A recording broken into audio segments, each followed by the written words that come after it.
Hi, I'm here at Millionaire Corner. I'm at the Writer's Block with Kent, and we're talking about what you should be checking out this week on our website. How you doing today, Kent? I'm good. How are you? I'm very well. So what should our readers be looking for?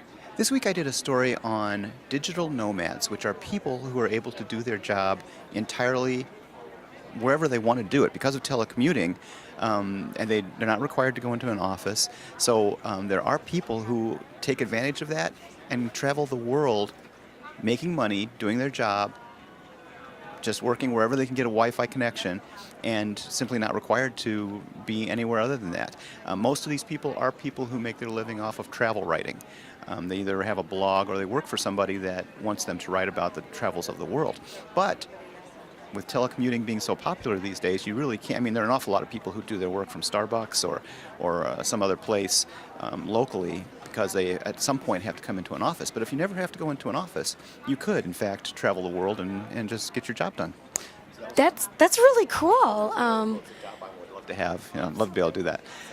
And then I have a story coming out next week about charitable contributions, investors and how much they contribute, how many of them do contribute, the differences between investors who contribute to charities and those who contribute to political groups. And far more investors contribute to charities than they do to politics.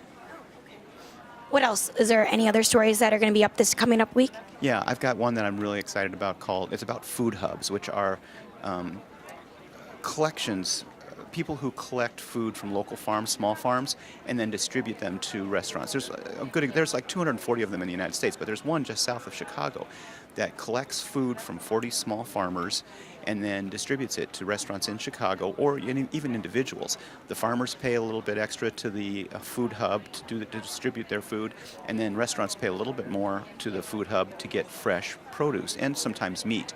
It works out for the farmers because they don't have to do all the marketing, and it works out for restaurants because they're able to get fresh food, which is something that we're all far more interested in now than we were perhaps 20 years ago when we were just eating processed food all the time. There definitely is more of a concern for health these days, and people are watching what they put in their bodies, so that's going to be a great story. How you doing today, Donald? It's cold, I tell you.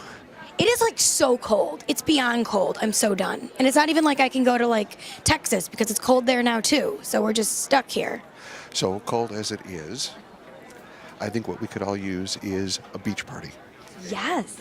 In my blog this week, I wrote an appreciation of the Beach Party series. This year marks the 50th anniversary. There were about 7 official ones with Frankie and Annette.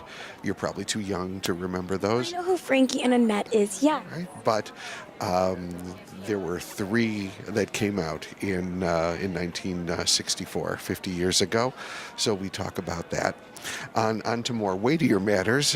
Next week, the Spectrum Affluent Index will be released for January, and this is our monthly survey of affluent households, their confidence in their own financial situation, in the economy as a whole, and things are looking up.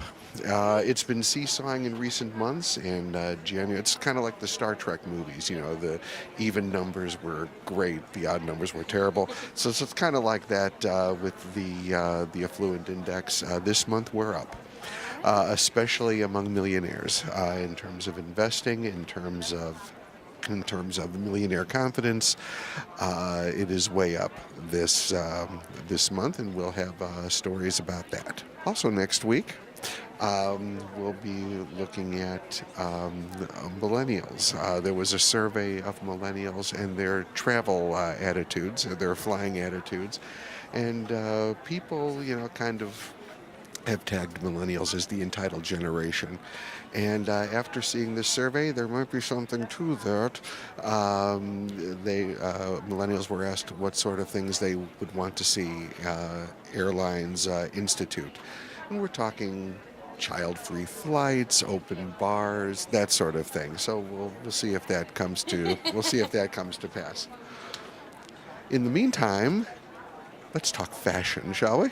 Absolutely. We love to talk fashion here at the Millionaire Corner. I know I do. as we can tell by that sweater. It's like Bill Cosby's alive here standing next to me. I love it sitting next to me. Anyways, so what we're going to be talking about this Monday, make sure you stop by and check out my blog. It comes out around 2 o'clock in the afternoon. We are going to be talking about monogramming, and monogramming anything from a great pullover sweatshirt to a great sweater. We have necklaces that are monogrammed like the one I have on now. We talk about scarves that you can monogram, and you can even monogram your Louis Vuitton. So make sure you stop by and check out my great blog about monogramming this week. From us here at Millionaire Corner, we hope you have a great week, and thanks so much for watching.